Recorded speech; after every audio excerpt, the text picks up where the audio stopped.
maybe we can just take a moment to experientially recollect the presence of the Vajra Regent and the Vidyadhara as an inseparable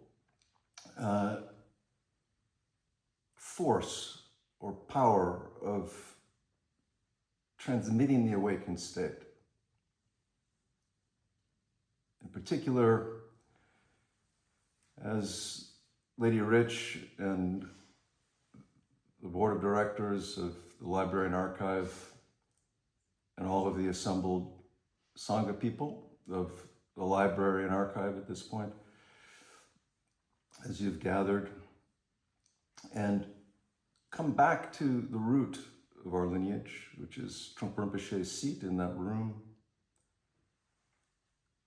the space where the Vajra Regent was empowered. Let's take a moment to recollect in your present moment experience the innate luminosity that they reflected and shared and transmitted. The empty ground, the egoless ground within which that luminosity continuously arises.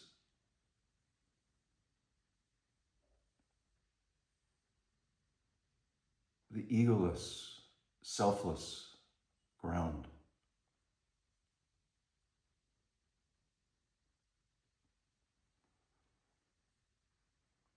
The courage to leap over the divide of all manner of dualistic defense mechanisms and structures of self-preservation. Devotion, discipline, spontaneously recollecting the power of the connection you all have to that room, the people here have to this room, and what the stupa here represents,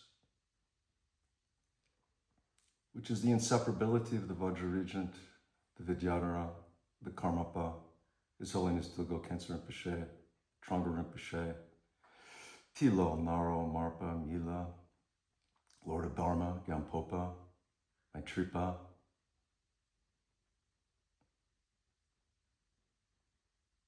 resting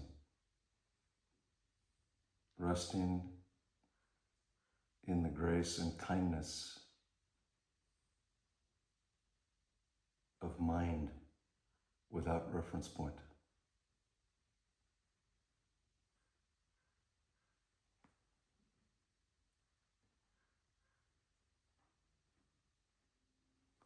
Maybe we can bow.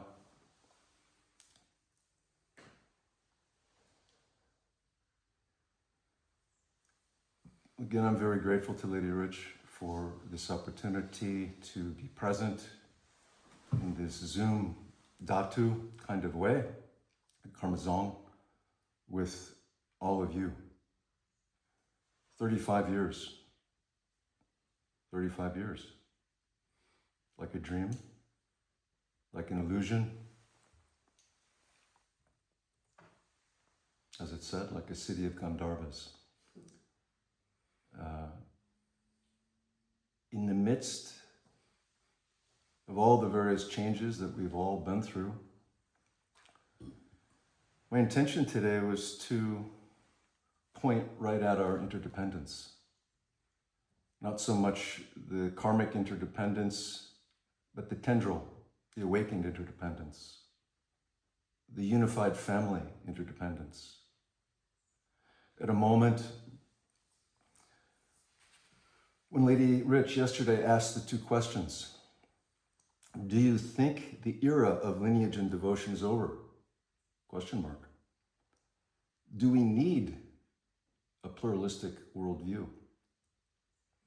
in this environment that we've been in for a long time now of fragmentation, intense disagreements at times, trying various perspectives on in order to make sense of our life, one thing remains, which is the living heart of our lineage.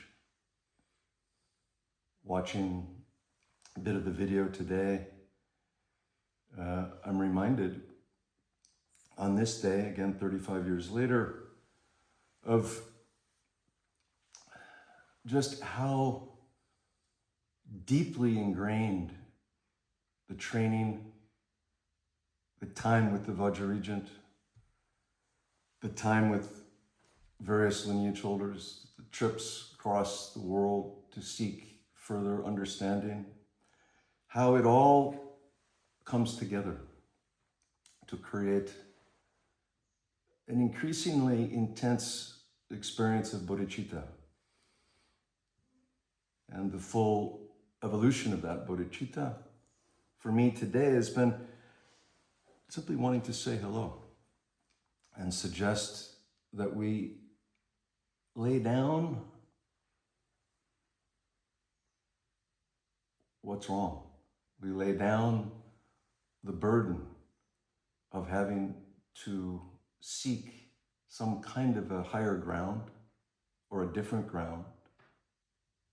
We acknowledge the great gift of pluralism, which is acceptance, but we also hold the verticality of Trungpa Rinpoche's transmission. There's more to this reality of a hierarchy of realization than just exploitation, power dynamics, and lightly veiled attempts to control. There are hierarchies of delivery. There are hierarchies of grace. There are hierarchies of transmission. There are hierarchies of love. There are hierarchies of education in the classic sense of to lead one out of darkness. And the Vajra Regent was my man. He was the guy. And he abided by the rules of an empowered Nirmanakaya. There was no set path particularly other than to keep tuning into that, to keep tuning into him, despite every fiber of my being wanting to run away at times. And then again, to hang in with what, if I was wanting to be a poster child for the Sunshine Project that washed through the sangha a few years ago, boy, I could really have fun with that. But I trusted that my path with the Vajra Regent was revealing the promise that he made to me, which was, you wanted to know what it was to be an authentic human being. Here, this is it. Keep releasing, letting go, and opening. And I did the best I could. And I continue to do the best I can to continue to open, let go, and relax into the transmission of our lineage mind. The tone of yesterday's program and the tone, in many ways, appropriately, of the Library and Archives is to create a Mahayana environment. And as we know, Vajrayana is a unique way of continuing the intention of the Mahayana, but to, in a sense, accomplish the goal in one lifetime. Lady Rich, to go back to your question yesterday about pluralism and lineage and devotion, I don't think it's an either or. at this point. I think it's a both and. I think the energy of pluralism and even postmodernism in its non-critical theory, ideological extremism can be our friends.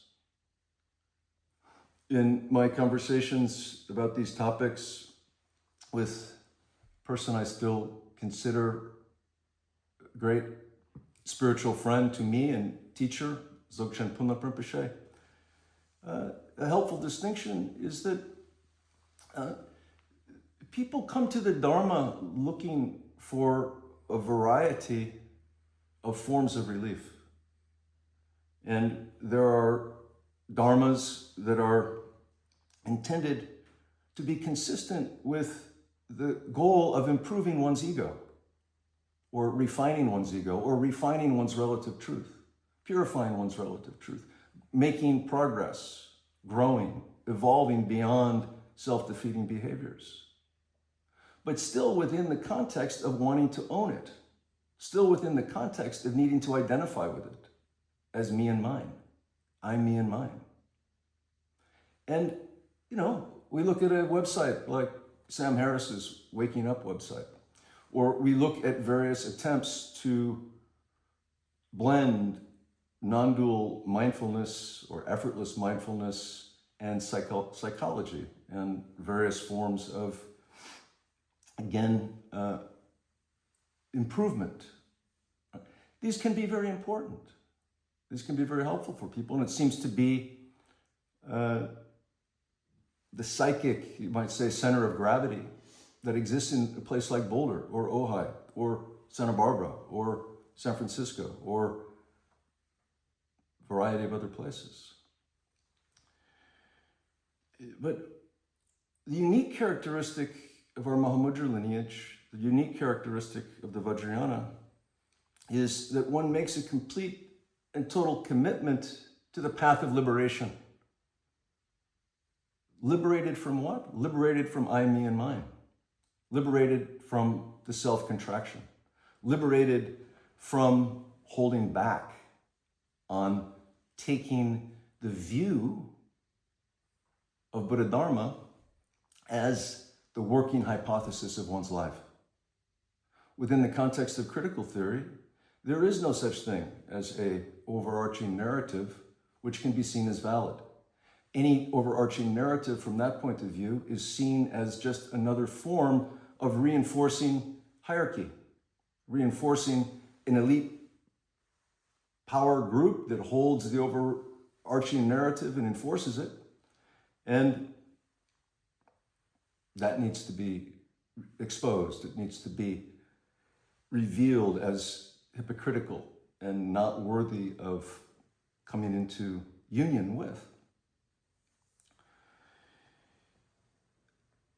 Vajrayana demands that we let go of all of our concepts.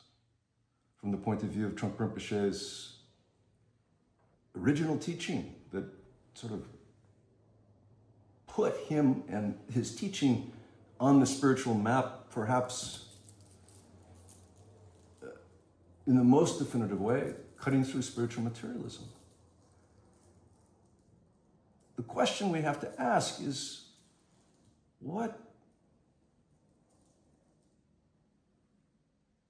lord of speech, what lord of ideology are we mixing with our Dharma practice? What lord of analysis, what structure or lens are we viewing our Dharma practice from? And therefore, the Regent. Therefore, Trungpa Rinpoche. I would put forward the view that as we move forward, the most skillful way to approach questions of whether Trungpa Rinpoche was a pure Mahasiddha manifestation of the courage and energy of Padmasambhava, or whether he was a completely corrupt person. These are not morally deprived, morally depraved. Same with the Regent. I've run into many people, right, in this camp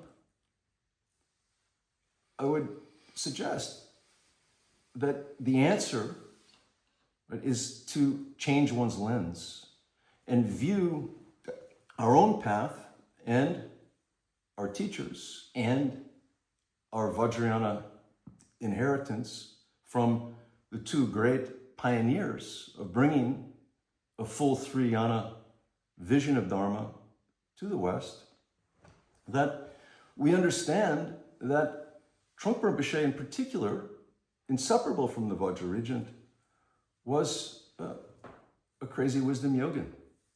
He was a siddha. He was a siddha. He was a siddha delivering the potential for liberation at every meeting, at every glance. I remember having early conversations with some of you on this call. Every moment of contact that you had with Trungpa Rinpoche was a moment of illumination. Every moment, you couldn't take your eyes off him. Similarly for me. I met Trungpa Rinpoche first at Karma Cholin in 1985, then I went to seminary in 1986. And I couldn't take my eyes off of him. I couldn't stop being present with him. And this quality of Mahasiddha lineage, Siddha lineage. We say crazy wisdom, some other translations of the term, Yeshe Chulwa, wisdom chaos. Wisdom chaos. They were wisdom chaos holders. Their very mere presence in a room short-circuited all of our prearranged cards. We never got what we wanted, and we actually, at the end of the day, got exactly what we wanted and exactly what we needed. We never got what we thought was coming, and there was always a rub. And that rub, Vajrayana language, is called the yidam. And Guru, inseparable from co-emergent wisdom. Right? This needs to be fought for in the same way that Dzongtsar Khyentse Rinpoche has been fighting the good fight, the dharmic fight. I'm more, I guess, Irish and Italian from Chicago, so I actually am used to fighting. So maybe I'm not Mahayana enough, I don't know. But the good fight is to never, ever give up on the Vajrayana. This is the message of the Vajra Regent. To never give up on the Vajrayana. Pluralism, I don't have a lot of time for postmodernism with its critical theory. That's what I studied in college. The level of animus, the level of aggression that comes through the puritanical imposition of those that hold reified hierarchical consciousness, it's to me, not helpful. It's a sheer aggression.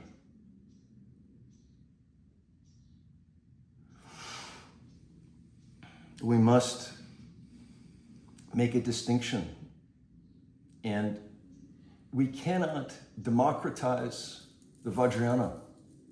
There must be lineage holders.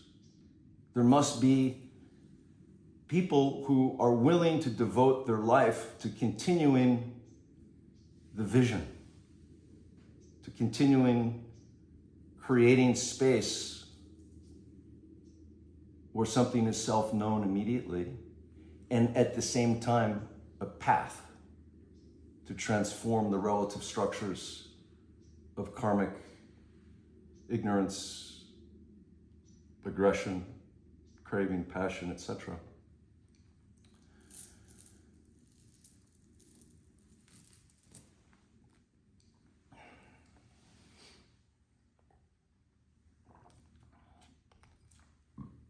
I was here a few days before everyone arrived here, and I was walking around the place.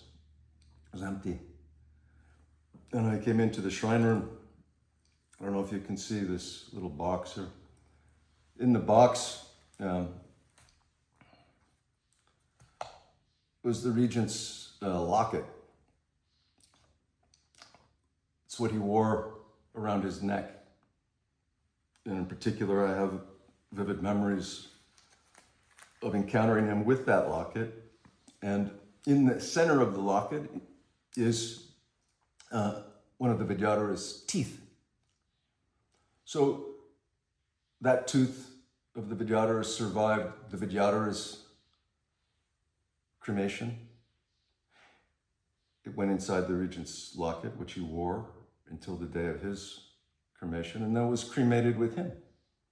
And the locket survived the cremation, as did the tooth. And I found it again, and I was what can I say? It's in this interesting box someone gave me. And I said, oh, this is the most important thing in my life. This transmissional metaphorical teaching on the indestructibility of the Vajra heart. There's nothing like this. Right? These things don't happen. What happened with the Vajra Regent? I've told the stories before, already running out of time here, but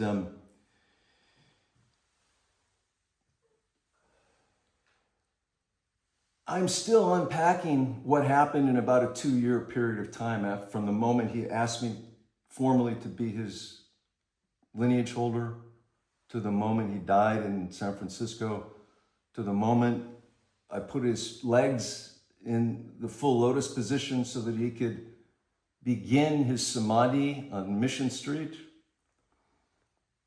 in the San Francisco Dharmadhatu. And then this thing continued to manifest and unfold. And, we can attach various mystical, magical projections onto it. But all we have to do is return to the Dharma and understand that what happened, which was, as we heard in the video, confirmed by various authentic lineage people from the Kagyu lineage, is that the Vajra Regent's recognition, realization, and non-interference with the nature of mind met the dissolution of the elements, met the dissolution of the mind at a very subtle level. And when the bardo of luminosity arose after the painful process of dying, there was recognition. That's what our Kagyu Nyingma Dharma helps us understand. There was recognition when, from the point of view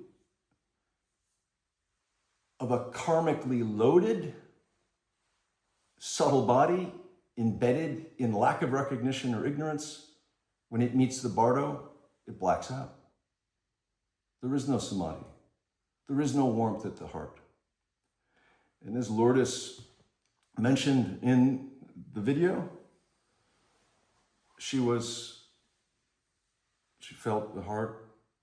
Carl Springer felt the heart. Because of my status, so to speak, as the Regent's heart son, lineage holder, Lama Lodro in particular asked me to feel those things, but also to speak to the Vajra Regent and talk to him, let him know what was happening. He said, you have to continue to acknowledge the awakened presence of him in you and speak to it. Well, that instruction has stayed with me to this day. I still speak to that non-dual presence. But the main point it blew my mind, as we would say, and it still continues to blow my mind, that right before the entire world of Kagyu Nyingma people in particular, right in the midst of the most challenge that our sangha perhaps has ever faced. Well, hard to say anymore. But this was a moment that lit up the Buddhist universe. This was a moment that lit up the sky of luminosity, emptiness. A Westerner having relaxed so deeply into the view of what we call ordinary cognition, Tamugi Shepa, recognizing Lenchen Kepe Yeshe, co-emergent wisdom. And when confronted with the luminosity, the brilliant Mother Luminosity was able to leap in. This is the meaning for those of us that are working with the hypothesis that everything that we're taught as a relative structure of engagement for our Buddhist path is actually the case. Now people argue, well, is it just a skillful means or is it really true? The Vajra Regent handled it this way.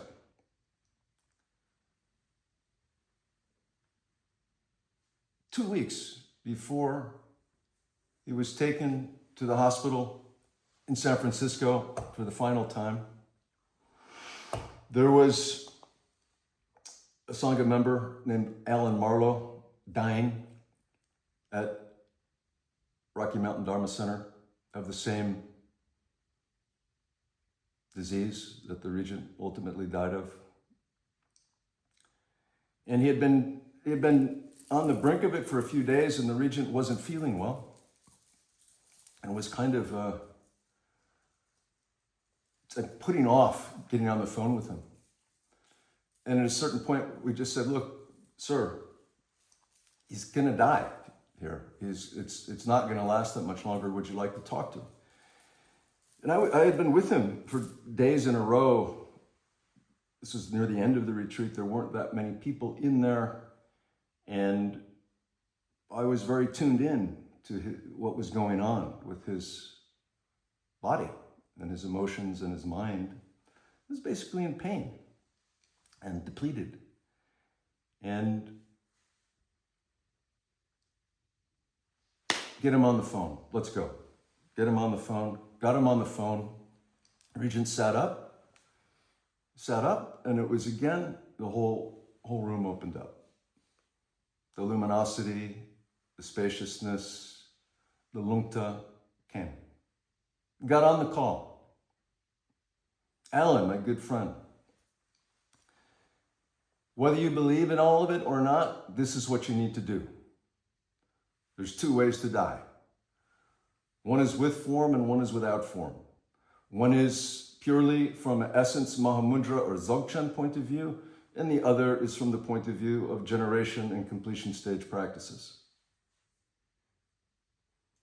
One approach is meant in particular to allow you to open up fully and achieve liberation in the first bardo of luminosity. The other one traditionally is thought to be plan B.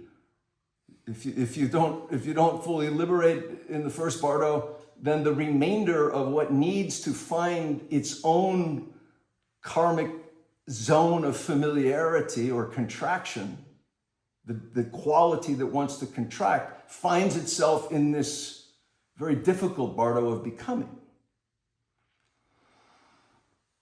Alan, the superior way to go is to look directly at every appearance that arises in your experience and understand that it's arising from the ground of emptiness and simultaneously dissolving into that ground.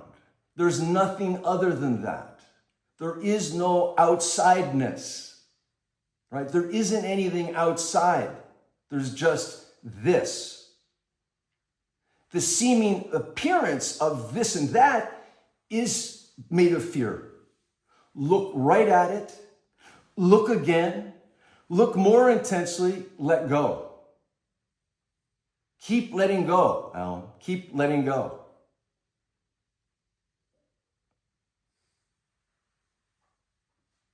Alan, if that isn't consistent with what you're experiencing, if that's not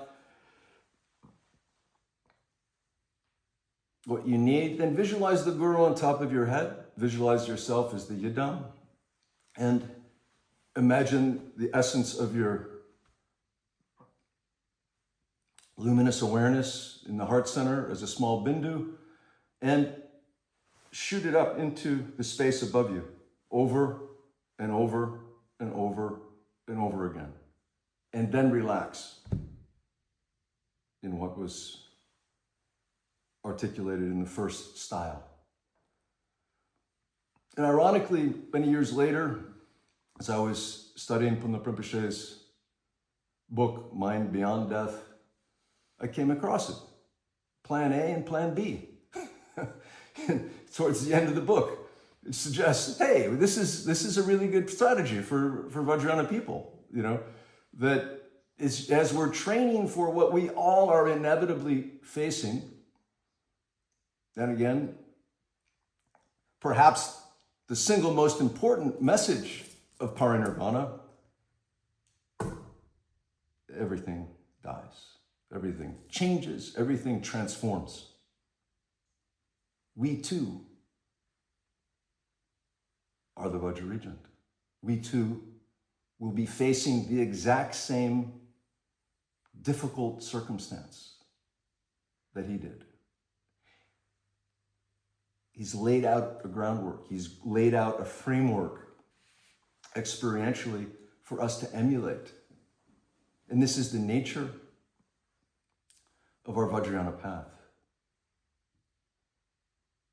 It is a grand narrative beyond grand narratives. It is the grand narrative of enlightenment. It's the grand narrative of liberation. It's the grand narrative of reality. And when the Vidyadhara called the Vajra Regent to his house, I'm switching gears here, at the end of his life in 1986, September of 1986, the Vajra Regent, I believe, was staying at Avilda's house, and the Vidyadhara was at what was the Vajra Regent in Lady Rich's house. He had taken it. And it turned out it was the last coherent verbal conversation they were able to have prior to the medical event, pulmonary event, diabetic event, whatever it was that caused the Vidyadhara's last phase of letting go between September, October 86 and April 4th, 1987, the Vidyadhara was not speaking. He called the Vajra Regent over and repeated 3 words over and over again. Lineage, power, authority. Lineage, power, authority. I was waiting back at his house, and he came back and he was visibly shaken. He could sense the Vidyadhara's urgency. He was very happy to get a kind of updated sense of confidence. And those 3 words and their meaning are something that we need to really understand and hold in our hearts. Lineage, ka, yu, the command lineage, yu here, continuity. Kagyu, lineage. Lineage is, in this sense, not referring to what the postmodernists critique as another patriarchal disguise. The essence, free of Tibetan culture and every other cultural delivery system at a relative level. On an ultimate level, this lineage is a sublime lineage. This is a lineage of the direct transmission of, didn't bring it, the Buddha's original statement. I have discovered a nectar-like, an Amrita-like Dharma, meaning both phenomena and truth. I have discovered a nectar-like authentic reality, uncompounded, unborn, luminous, free of concept. Difficult to teach, difficult to communicate. Trungpa Rinpoche held the unbroken continuity of the inner transmission. This is the view of our lineage. Lineage means reality, not power in the normal sense. Lineage, reality. Reality, Mahamudra. Reality, Dzogchen. Reality, Rigpa, ordinary mind. That's reality. If you're a Buddhist philosopher, then you know this is the Shentong view. This is the view of Buddha nature. Buddha nature is the very essence of the lineage transmission. Lineage, power. The power of the experience of reality is freedom from samsara. How can we turn our backs on that? Lineage, power, natural authority. Natural authority grounded in the union of emptiness and compassion. An authority that, just like the Buddha's authority, was grounded in the earth-touching mudra. An authority that was grounded in the completely established old dog flop of CCL. Couldn't care less mind. No thing to do. Non-meditation.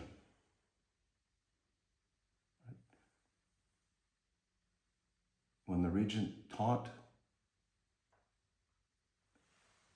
there's always the seed of that mind. Everything that Vidyadhara did was emanating and arising from that mind. Similarly, everything we do, everything you do, is similarly arising from an unborn ground. It's arising and dissolving, arising and dissolving. So this confidence, this Vajra-like knowing is what this room is arranged to reflect. It's what Karma Dzong is arranged to reflect. But most importantly, it's what you are arranged to reflect. You, us, we are a we. We are a common family of connection. Regardless of whatever distancing concepts arise, who gives a fuck anymore? I mean, let's get real. Time is short. Know who your friends are. Heal. Let go. There's no reason to hang on to a grudge. There's no reason to hang on to one's ascertainment of anything. So, transitioning briefly into a couple of frameworks for your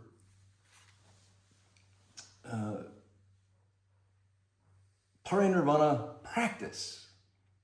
Parinirvana practice. So what we just discussed was the view. Lady Rich asked me briefly to say something about what happened in retreat. The story about Alan Marlowe, right, that arose in the last months, but in the months after the beautiful barbecue experience we all had, where we were dressed up like,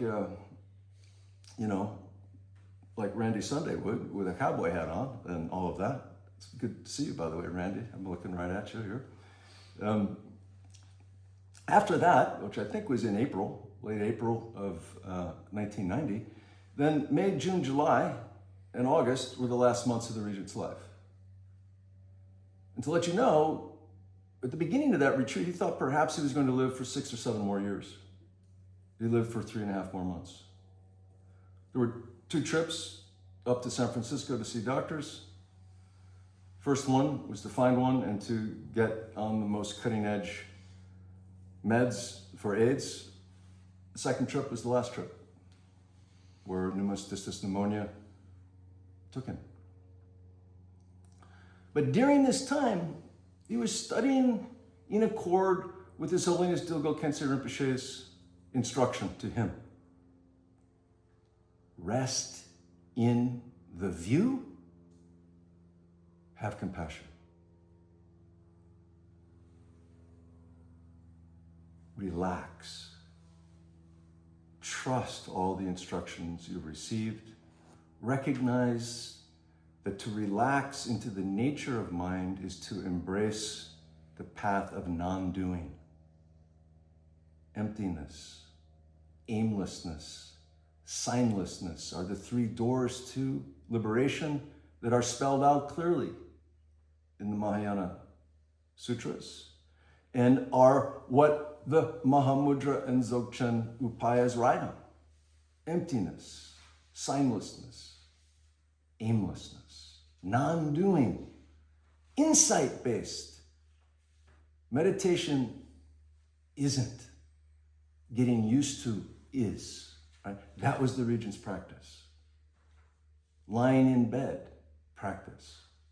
Walking to the bathroom, practice. Walking around the property, practice. Sitting at a meal, practice. What's the practice? Look directly at one's present experience. Look directly at the perceived generator of that experience. Recognize that this and that don't arise attached to an I, me, and mine self, and rest. Let the natural state be your guide. Let the natural state be your consort. Let the natural state bring you home, please.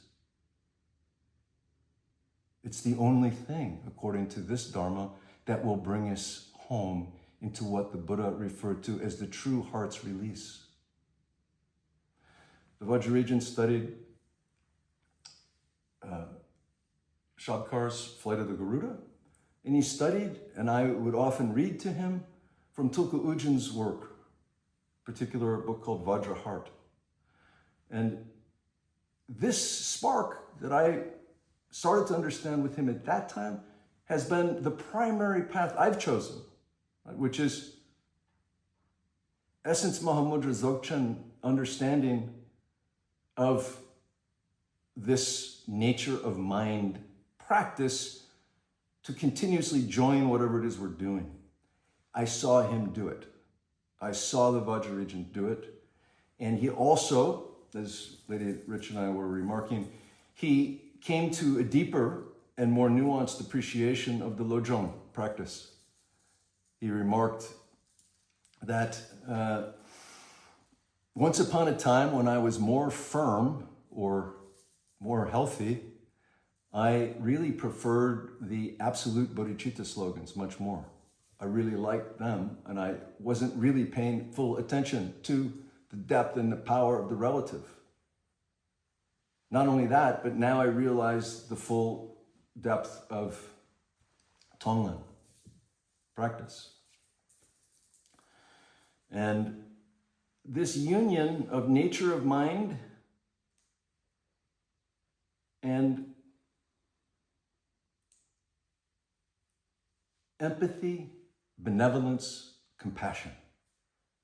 Nature of mind, emptiness, benevolence, compassion. This has been my attempt, really, to understand this. I call it the path of the Mahamudra Bodhisattva.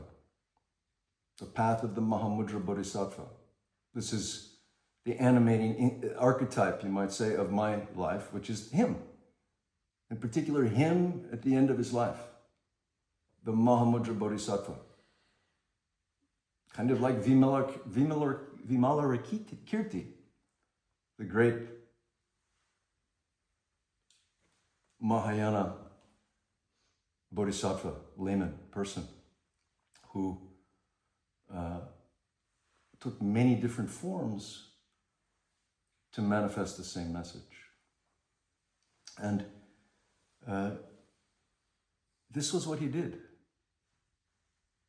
in the last months of his life, and it prepared him excellently for what ultimately happened 35 years ago tomorrow. So again, that being said, 4 basic frameworks for your practice. The idea, in particular in the Mahamudra lineage, Parinirvana, complete and partial at the same time. Complete in the sense that the karmic load of seeking rebirth is said to be over, and the awakened intent of the Bodhisattva vow from the previous life is able to take the shape and form that it seeks to take. It's said that the luminosity, bardo, for the awakened Bodhisattva transforms into their intention. Sometimes that's it. There's nothing left. There's no remainder. But from the point of view of the Mahayana Bodhisattva vision, there's the capacity for an intentional rebirth, holding an intentional continuation of our dharmic vows. So this could be a very good help for you in understanding what to do, how to arrange yourself in relation to your own death, which is the more we clarify what our vows are in this life, and the more we internalize them and move again through the 3 prajna principle, hearing, contemplating, meditating. Intellectualization is necessary, but we need to release it into contemplative experience. But we really need to move towards direct understanding, which is embodying fully these vows. And the more we embody them, the more that intention can be with us. So, 4 frameworks for your Parinirvana contemplation. Again, the first one is, again, impermanence and death. Reflect. And this is very heavy for me, always on this day, that we take so much for granted. We don't know when we will die. We don't know what will kill us. And this was so evident in the Regent's life. Who even knew of this virus? Who knew? We don't know when, we don't know how, but we know it will happen. All of our plans for the future, we know, are just illusory fabrications of our own mind. We read about the way people arrange themselves for death. We read about the nihilistic, Western materialistic view of sort of just relying on the drugs that hospice can provide to just, get one, we'll black out, I'll just sort of do that. Being clear, drawing one's attention, beginning to study These teachings around the bardo, around death, dying, the process of dying, very difficult. Various levels of disorientation and confusion arise, just as they do now. It's said, as we do prepare, that we need to value the dream state and less reified forms of our normal waking consciousness, which is to say meditation. Meditation, dream yoga, these are excellent ways to begin to prepare. Right? To maintain awareness in the dream state is analogous to maintaining awareness as we're dying and into the bardo. So, number one, taking seriously your own death. The Regent's teaching you again. Watching the video again. It happened. Secondly, reflecting on the fact that the Regent's not dead. The Vidyadhara is not dead. That their awakened body, Dharmakaya, Sambhogakaya, Nirmanakaya, live in the transmissional body that we all carry. This unconditioned ground, this unborn ground, the truth body, the reality body of Dharmakaya, is embedded right in our own consciousness. The gap, the dot in space, pointing to suchness, pointing to the unconditioned, which is the same thing the Buddha pointed to. There is something unconditioned in the skandhas. Find it. Relax. Right? Sambhogakaya is the great enjoyment of clarity, the luminosity. Ösel, Tendzin, the holder of that luminosity. Ösel, the freedom, the joy of unimpeded play. The clarity of mind, relaxing with that clarity. Right? And then the Nirmanakaya, the emanation body of continuously, unimpededly responding to the unending variety of appearances that will be manifesting between now and when you die and after you die. Reflecting on the ways in which these three bodies were transmitted to you, whether you met him or not, whether you met the Vidyadhara or not, this Dharma, right? There it is, over and over again. It's coming through, right? And Mahamudra is based on the understanding that the Guru principle is the main thing for you to stress. The Guru principle. Mahamudra in particular is very clear about it. There's a book by the ninth Karmapa, The Ocean of Definitive Meaning. It's a core resource for us. Why? Well, it gives you a very clear understanding of how to practice Mahamudra, Shamatha Vipassana, and all of the supporting perspectives around that. But it lays out the Guru principle very clearly. Outer Guru principle, inner Guru principle. Two aspects of the outer Guru, the Regent, the Vidyadhara, the actual person, and the vast resource of doctrinal support for the lineage of wisdom that they're transmitting. This is the outer Guru principle. So we need to find that. And the Library and Archive Sangha is a support for that. The inner Guru is said to have two aspects. One is phenomena, the phenomenal world and our relationship to it. Traditionally, it's referred to as earth, water, fire, wind, space, or consciousness. That when we reflect on, when we look out or experience through our body the earth element, stability, the water element, fluidity, the fire element, heat and luminosity, the wind element, which is subtle movement, prana, moving, consciousness. When we experience space and mind, then what we then begin to see is that, again, The outer environment is a reflection of our own fabrication until we understand that appearances are always arising with a mind that's constructing them. And when we see that,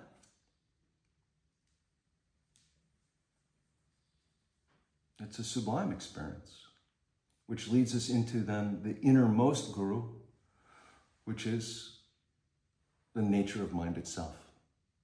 We say the essence of the nature of mind is emptiness.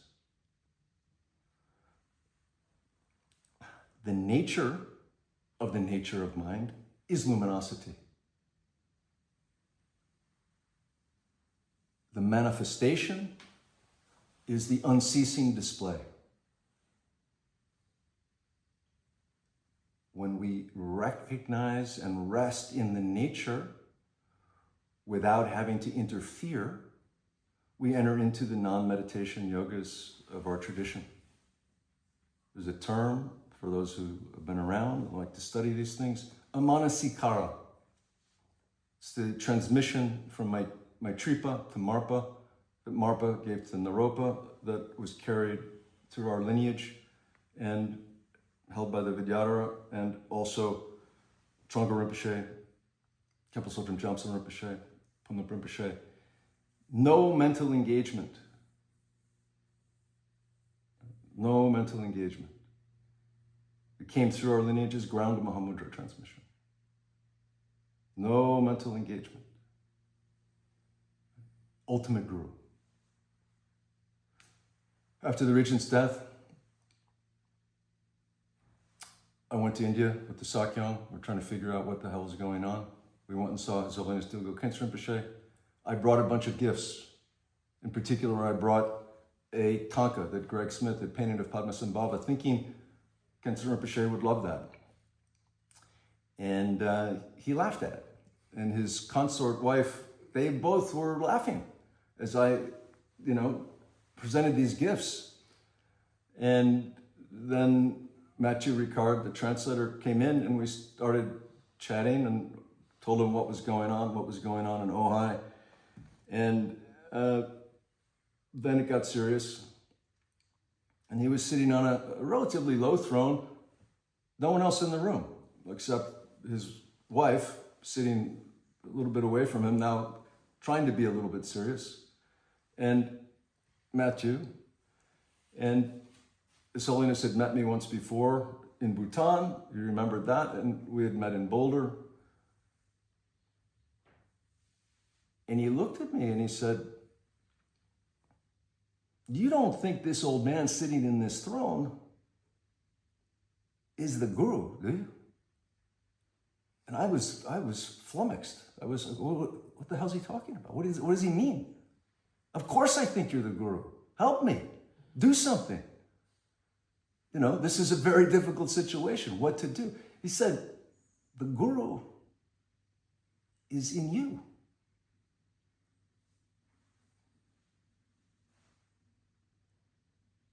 Wow. Right? And so the main message from that point of view on this reflection on how your own body, speech, and mind are inseparable from the three kayas of the guru, and in particular the nature of mind, the real message of Parinirvana is, what are you going to do now? How are you going to embody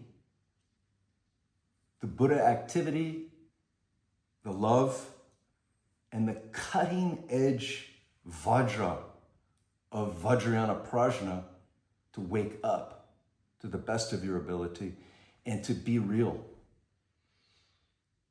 Right? That's the message.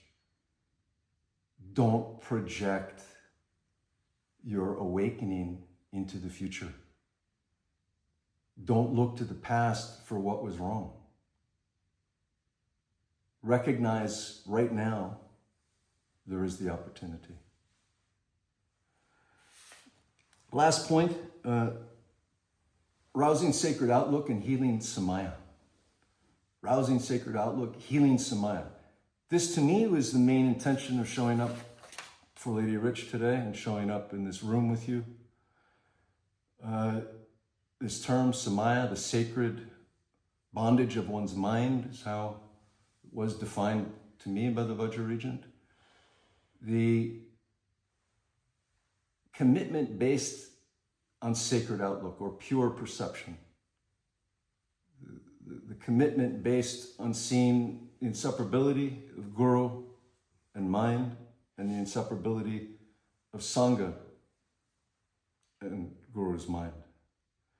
So healing samaya with the teacher, all sorts of ways, whatever misunderstandings, conflicts, doubts, this is the time to offer genuine purification, whether it's Vajrasattva practice or just deep contemplation.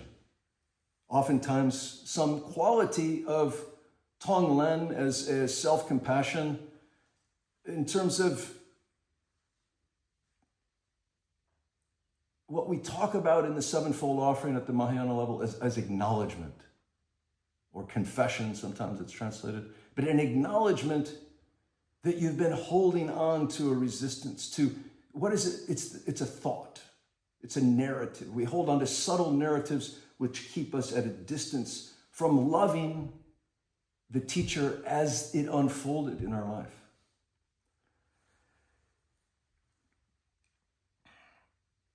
The idea is to heal, to relax, open, have a clear relationship with the teacher. Secondly, reaffirming one's commitment to the Buddha Dharma, not to the pluralist and postmodernist ideologies of interpretation and lenses that we can try and use to figure out, well, what's right for the Boulder community around, who gets to do this and who's doing that. And Vajrayana thrives through lineage. You must find a lineage person, lineage community, and do things in accord with something that understands these perspectives that I'm trying to share today.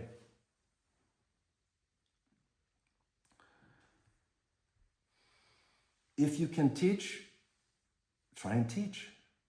If you can do what the Regent and the Vajra did, which is what is really the responsibility of lineage holders in our tradition, at least it's how it was presented to me. We say we're all lineage holders, but not everyone is called to, empowered to, and able to take on the karma of other people, right? To let other people sit in the middle of your life with all of their negativity and resistance and difficulty because they have the aspiration to let go of that.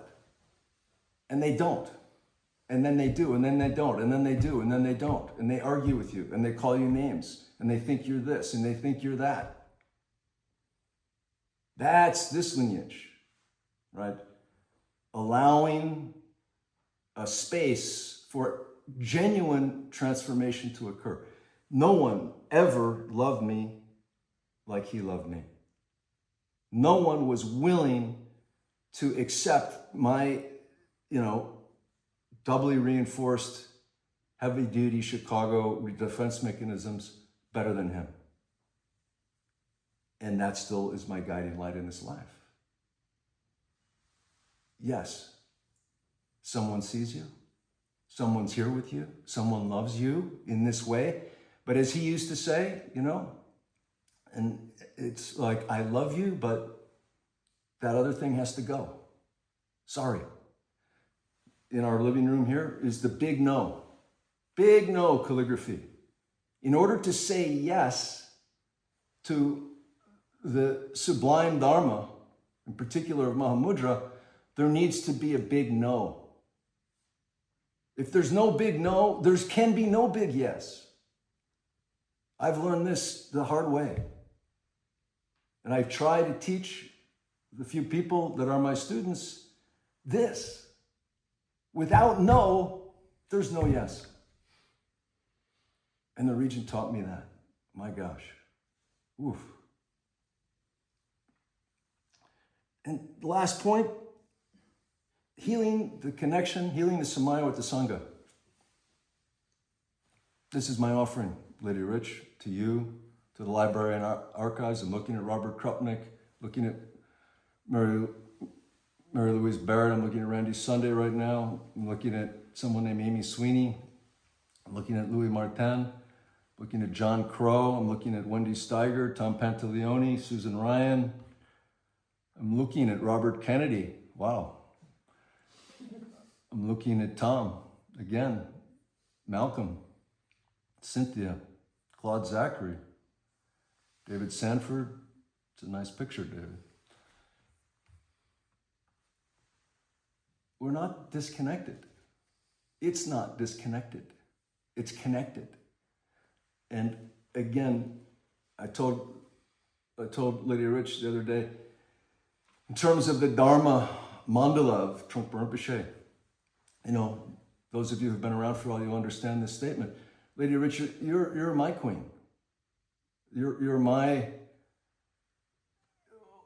enlightened Wangmo. You're my completely gracious, soft, yet tough female protector, harvester of peace and understanding.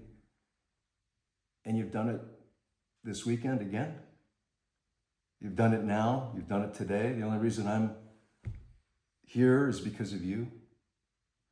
And we all know what's going on. We all know what's happening in our world. And, you know, I make the aspiration that, you know, may we together find safety. May we find loving kindness. May we find empathy and benevolence. May we find compassion. May we find acceptance. May we find joy, both the sympathetic joy, which helps us escape schadenfreude, but just the joy of our journey.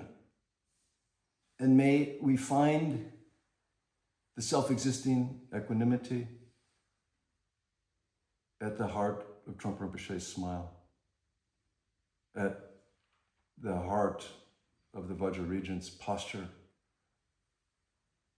and gaze.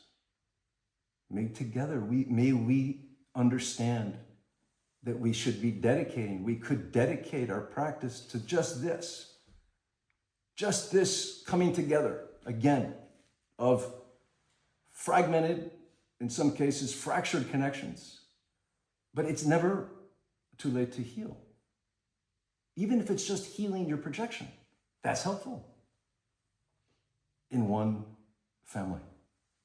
So this is my view, and I'm so happy to have been able to be here with you. I know Lady Rich wanted me to maybe answer some questions. It's, you know, we've gone over a bit. I leave that up to Robert and Lady Rich to decide if they want some questions to happen, but sending as much love as I have to Boulder right now, and obviously here to this room. And it's an amazing lineage. It's just unbelievable in a way. I still can't believe I'm alive after the Regent died, but somehow I still find myself going on day to day. So why don't we just bow, and we'll leave it up to Lady Rich to see what's next.